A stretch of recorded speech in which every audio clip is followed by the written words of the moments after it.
Mitch McConnell experiencing a health scare, a few health scares on camera where he's now like frozen up at least twice when asked a question, and he had to address this. He had a doctor's note, but something's not right. I mean, he's over 80 years old, still around a decade younger than Dianne Feinstein, just to give you guys a sense of how old our leadership is right now. Yeah, exactly. But the difference is that he is the head of the Republican Party in the Senate.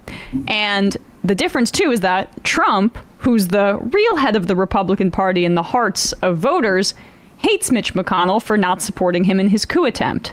So now, potentially, an internal coup attempt coming. Here is the ever-thirsty Josh Hawley, and by thirsty I mean for attention, not in the Marco Rubio sense.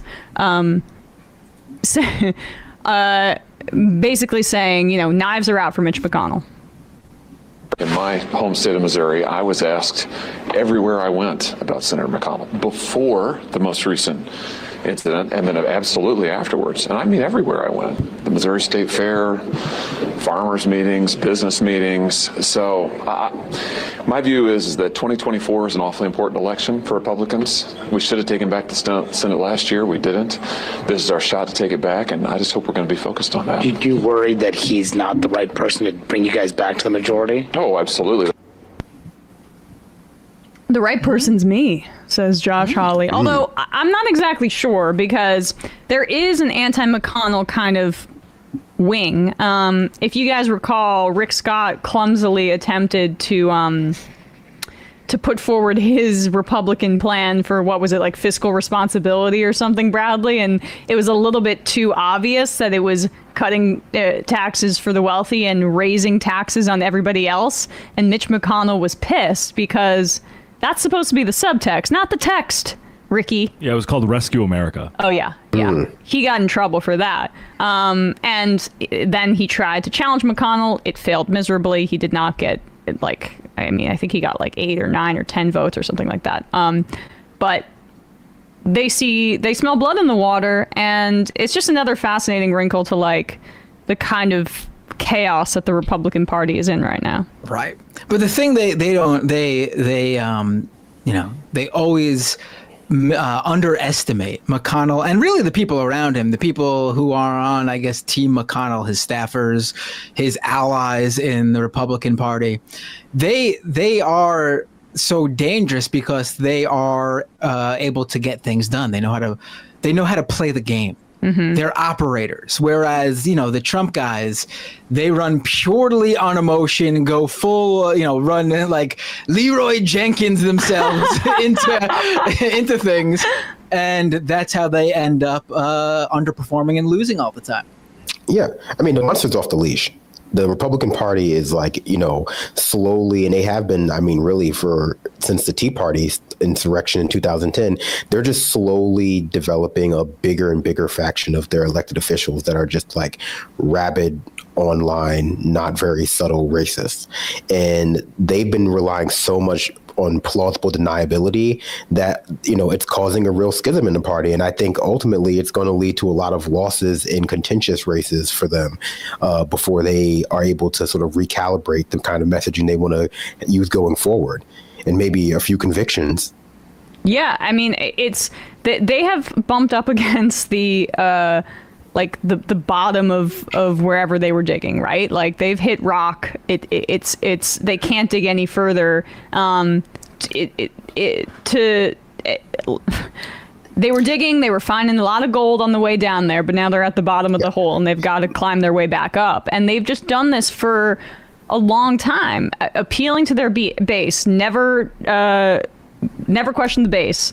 Fox News does this too. Give the audience what they want. And then Trump came along and he was the ultimate kind of treasure for that strategy, but like he did that coup thing, and COVID was bad, and people find him to be scary and divisive, and they're sick of all the nonsense, and now they're trying to find a way forward, but you can't find a way forward in the Republican electorate without appealing to Dear Donald.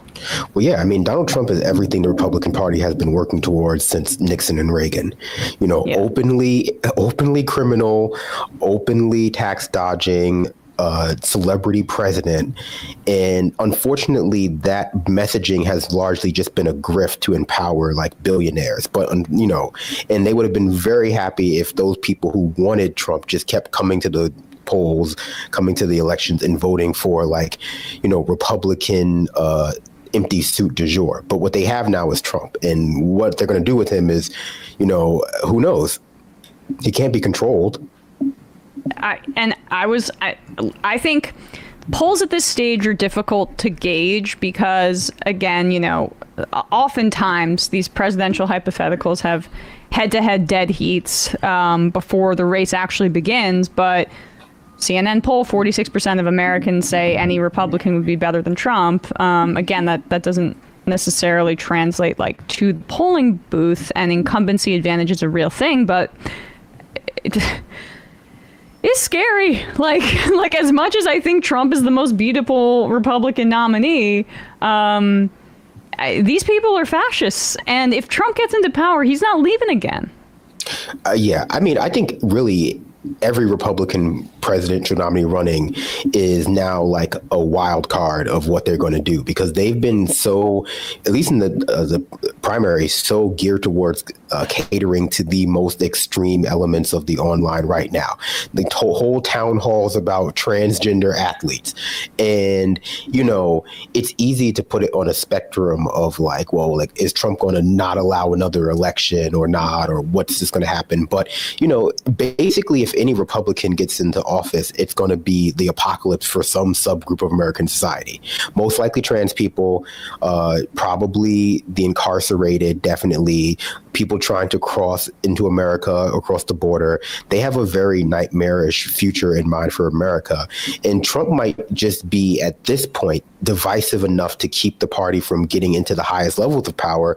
But who knows if that's going to actually translate to anything other than like a stopgap solution, as they just, you know, craft these policies at the local level until they more or less exist in America. We just don't have to deal with them at the federal enforcement level. Yeah. Well, to continue Binder's analogy, Leroy, right? I know that. Yeah. Also, I don't play video games, but I watched that video and someone had to explain to me why it was like significant that he just completely went haywire, and I now find it very funny. So there you go. Go on, Brandon. No, we can't raid together then if you're I'm sorry. He's going to run in. No, I mean, I think that, you know, the Trump wing of the party does not have a lot of discipline, you know, and I think that's what's going to really create a problem for the Republican Party at the election season. Like, you know, Marjorie Taylor Greene and Lauren Boebert, they don't like each other, but they're just the same person. You know, and that's why they don't like each other, because there's only room for one. Well, of course, because I mean, there's the women, Republican women are also like female misogynists, right? And like they have no capacity of what it means to be like in solidarity with other women. That would never be the case. They just like hate each other and go at it. I saw some article in Rolling Stone that Carrie Lake and Marjorie Taylor Greene are like fighting to the death to be Trump's VP and stuff. So yeah. That's another instance of someone eating each other. But which I think would be like a terrible idea. He never will. He'll pick Kristi Noem because she's hotter. Because MTG or Carrie Lake, like, we've already seen how powerful the wine mom resistance libs are. We have a Trump mugshot. We never thought we'd have that. The anti-Trump wine mom resistance libs have won. If Marjorie Taylor Greene or Carrie Lake is vice president, they will enact a get out the vote initiative that will overwhelm any others. Yeah.